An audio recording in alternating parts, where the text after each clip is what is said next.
Hey everyone, welcome to the channel. Today we're going to be doing a quick review of a new game I've been playing, and it's called Tinker Racers. Now this is an indie game, and it's made by Rumbora game developer, and it's published by Cubite Interactive. And I have been given this as a review copy, so thanks to Cubite Interactive for that. Yeah, this is basically a top-down racing game. Now, if you're familiar with the old Mega Drive Micro Machines games, this is basically that sort of game. So it's top down. You play as little cars driving around, obviously everyday sort of tracks.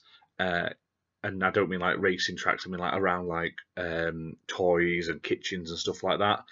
And yeah, it's not a bad game at all. I definitely recommend if you're into that sort of game, you like Micro Machines, and obviously the new Micro Machines wasn't very good, and you want something else just to sort of scratch that itch maybe while you're waiting.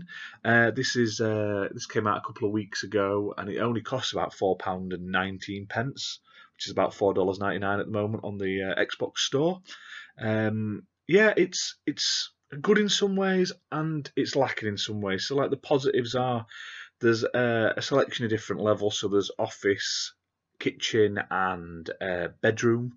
And the levels they start off simple and they get more complex and longer and there's more enemies and stuff like that as the game progresses from level to level.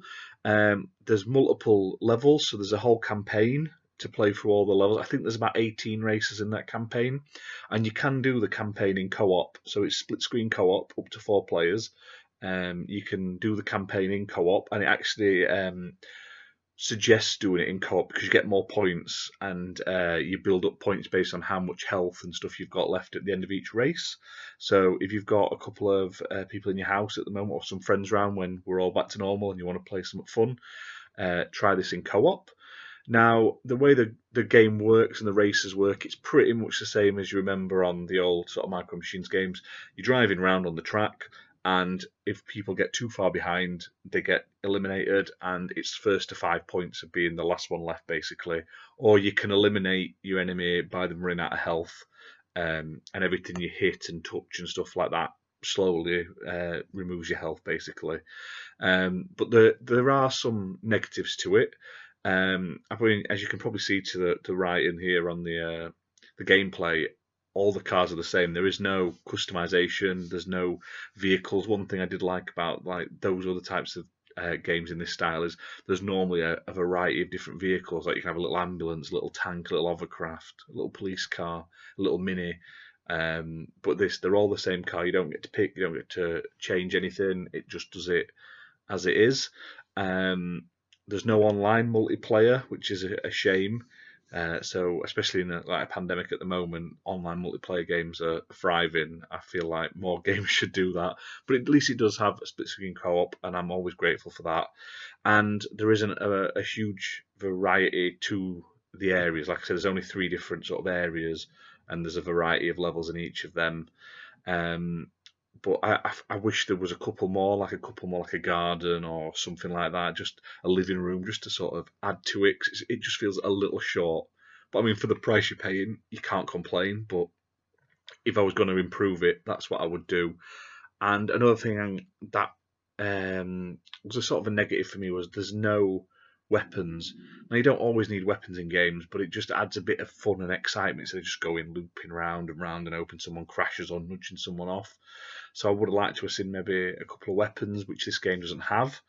But like I say, as you can see, like I say on the gameplay, it's just classic old school top-down racing fun.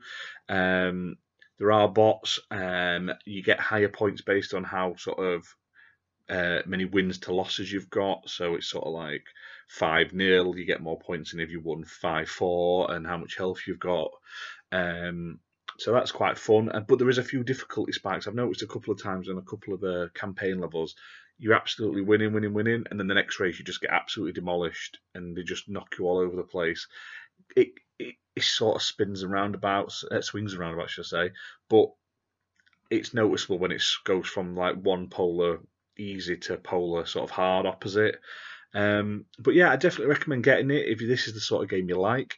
I mean, overall, if it had more content, it would be a lot higher in ratings, if I had to give it a number, at the moment it's about 5.5, 6 out of 10, which I'm not saying is terrible. I'm just saying lack of content. But for the price it is, and if you can pick it up on sale, I definitely recommend it. But right now, like I say, you're looking at a 6 out of 10 at max.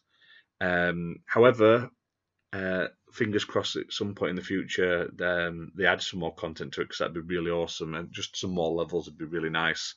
But if you're an achievement hunter like myself, the achievements are pretty straightforward. I haven't unlocked them all yet, but they just sort of like add up. It's sort of like finish each area's campaign races, finish each of the campaign areas without dying in a race, rack up so many points, which are they just build up as you play each race over and over again. There's are a couple that I've seen online. One says it's glitch, which is destroy another racer, and a couple of them are like win a game with 2 players, win a game with 3 players, and win a game with 4 players. So if you're on your own, you're a solo player, and you're an achievement completionist, I'd wait on this one, because, like I say, there's a couple of achievements you have to have 4 people for, and I don't know if there's a way to sort of like do it with a load of controllers, but if you were using the controllers and you were driving round, the others would get eliminated. So I don't know if it would penalise you or anything like that. I haven't been able to try it, basically.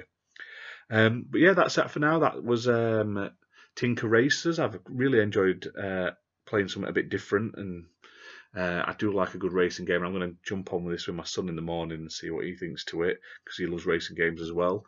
And I'll let you know if he says anything better than I do. But definitely check it out. And like I say, we'll be doing loads more reviews on the channel, so give us a like, a subscribe, and keep your eye out for more content coming soon. And we've got our podcast first ever live episode this Saturday on YouTube, should I say, because we normally do it on Twitch. But we're going to bring it over to our YouTube channel this week, 8 p.m. British Standard Time, and you can join in with a conversation. We're going to talk everything Xbox and gaming and all the news from this week. So, ciao for now.